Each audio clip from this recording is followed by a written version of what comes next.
शिक्षक साथियों नमस्कार। मेरे चैनल एडुकेटर जी में आप सभी का हार्दिक अभिनंदन है। मगध संवाद न्यूज चैनल द्वारा एक बहुत ही अच्छी न्यूज चलाई जा रही है जो सक्षमता परीक्षा 1 तथा सक्षमता परीक्षा 2 के शिक्षकों के लिए विद्यालय आवंटन को लेकर बहुत ही अच्छी न्यूज है। सूत्र चाहे जो कोई भी हो, इन्होंने बहुत ही अच्छी न्यूज चलाई है और यह पहल भी अच्छा है। तो आइए समझते हैं कि पूरा मामला क्या है। बिहार के नियोजित शिक्षकों के लिए बड़ी खुशखबरी है। बिहार के नियोजित शिक्षक जो सक्षमता परीक्षा पास कर चुके हैं उनके लिए बड़ी खबर है, जो सक्षमता परीक्षा देने वाले हैं उनके लिए बड़ी खबर है, और जो सक्षमता परीक्षा में शामिल नहीं हुए हैं उनके लिए बड़ी खबर है कि बिहार के नियोजित शिक्षक जिनको स्कूल आवंटित होना है, जो सक्षमता परीक्षा पास कर गए हैं, उनके लिए बड़ी खुशखबरी यह है कि बड़ी प्लानिंग चल रही है कि अगर आपका पहला ऑप्शन मिला है तो अब एक और आपको राहत भरी बात यह होने जा रही है कि अब स्कूलों के आवंटन के लिए आपसे ऑप्शन भी मांगे जाए। इस पे हम चर्चा करेंगे। पहली बार बता दें कि जो पत्र निकला है, उस एक पत्र निकाला गया है जिसमें यह कहा गया है विद्यालय की टाइमिंग को लेकर, और यह भी बता दें कि इस पत्र के निकलने के बाद अब ऐसा माना जा रहा है कि के पाठक का अब वापसी संभव नहीं, यानी कि अब वापस नहीं आ सकते हैं, क्योंकि उनकी आदेश में एक बड़ा फेरबदल, एक बदलाव कर दिया गया है। जहां के पाठक के समय में स्कूल की टाइमिंग 6 बजे से 1:30 बजे हुआ करता था, वहीं अब अपर मुख्य सचिव एस सिद्धार्थ साहब ने बड़ा बदलाव कर दिया है। जनमानस से राय लेकर, पदाधिकारियों से राय लेकर, इससे जुड़े नेताजी से राय लेकर, मंत्री से राय लेकर, समाज के कुछ बुद्धिजीवी लोगों से राय लेकर, जैसा कि यह खबर आ रही है, समय में परिवर्तन किया है और नियमों के अनुसार किया है। पहले जैसा हुआ करता था स्कूल टाइमिंग, उसके मुताबिक हुआ है। कुछ फेरबदल हुए हैं लेकिन उसके इर्द गिर्द ही यह आदेश है। स्कूल टाइमिंग 6:30 बजे से 12:10 तक किया गया है। इसी में सब कुछ कर लेना है। हाँ, पत्र में यह जरूर कहा गया है कि प्रधानाध्यापक और शिक्षिकाओं को इससे 10 मिनट पहले आना होगा, स्कूल टाइमिंग से 10 मिनट पहले आना होगा। बहुत अच्छी बात। अब यह बड़ा बदलाव जो हुए हैं, पाठक जी के फैसले को बदला गया है, तो इससे यह जरूर माना जा रहा है कि के पाठक वापस नहीं है।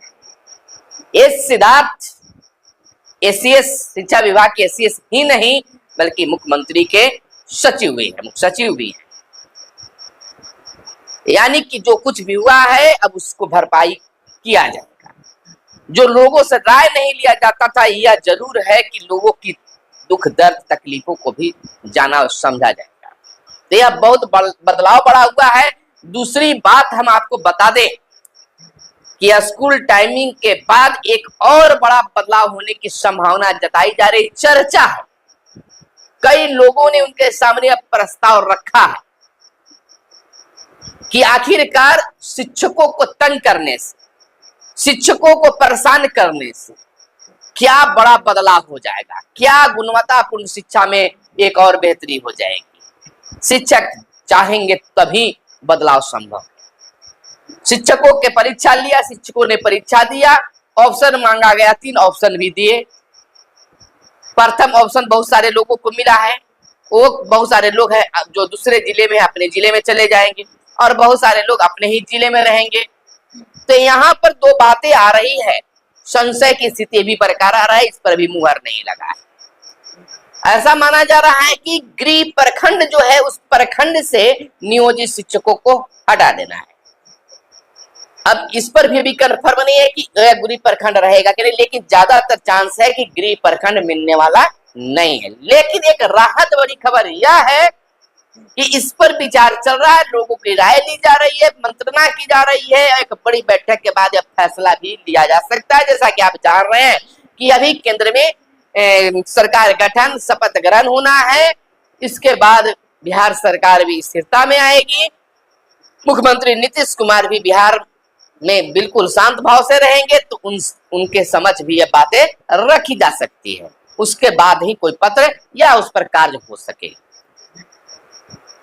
यह बात आई है सामने, चर्चा में है कि ऐसी बातों पर चर्चा चल रही है, विचार चल रही है, जिसमें कहा गया है कि अगर शिक्षकों को जिला का मांगा गया ऑप्शन तो वहीं पर अपने गृह प्रखंड को ही छोड़कर उन्हें विद्यालय 3 विद्यालय का ऑप्शन भी मांगा जाए, ताकि शिक्षक भी खुश, सरकार भी खुश और विभाग भी खुश हो जाए। जब प्रखंड चेंज हो जाएगा तो निश्चित तौर पर जो विभाग की सोच रही है, के पाठक की जो सोच रही है, उसमें कोई बड़ा बदलाव नहीं होगा और शिक्षकों को भी राहत मिल जाएगा।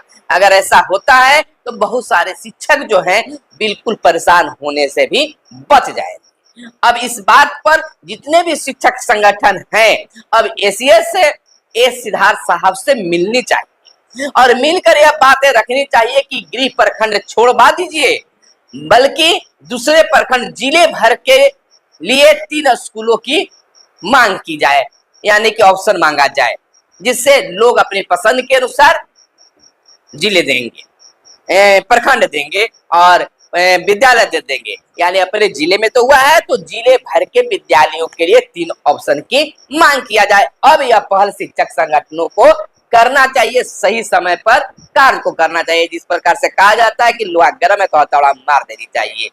जब यहाँ पर कुछ लोगों ने यह बात उठा दी है तो शिक्षक संगठन को भी मिलकर यह बात उनके समझ रखनी चाहिए और पूरे तरीके के साथ और पूरे पहले जो हुआ है, चाहे पुराने शिक्षकों के साथ में जो हुआ है, ऑप्शन मांगा गया है विद्यालयों के लिए, उस बात को पत्र के हवाला देकर, नियम के हवाला देकर इस बात को रखनी चाहिए, ताकि शिक्षक और शिक्षिकाओं को परेशानी से गुजरना पड़े।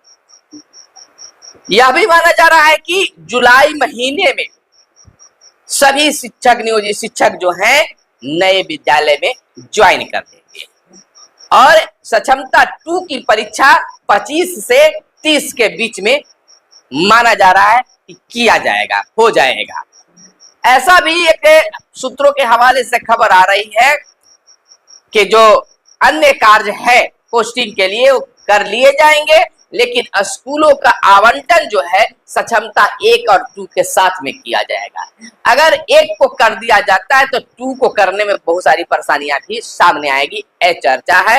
लेकिन एक बड़ी मीटिंग होने वाली है, उस मीटिंग के बाद तमाम चीजों पर चर्चा हो जाएगा। खैर, विद्यालयों का ऑप्शन मांगने से बहुत सारे शिक्षकों को राहत भरी बात हो जाएगी, राहत मिलेगी। आपका इस पर क्या विचार है? यानी कि ऑप्शन जिलों के लिए मांगा गया, आपने जिला दिया, या बहुत सारे लोग अभी परीक्षा देने वाले हैं जो भी वो भी ऑप्शन दिए हैं। अगर ऑप्शन के बाद 3 स्कूल का ऑप्शन मांग लिया जाए तो निश्चित तौर पर बहुत बड़ी राहत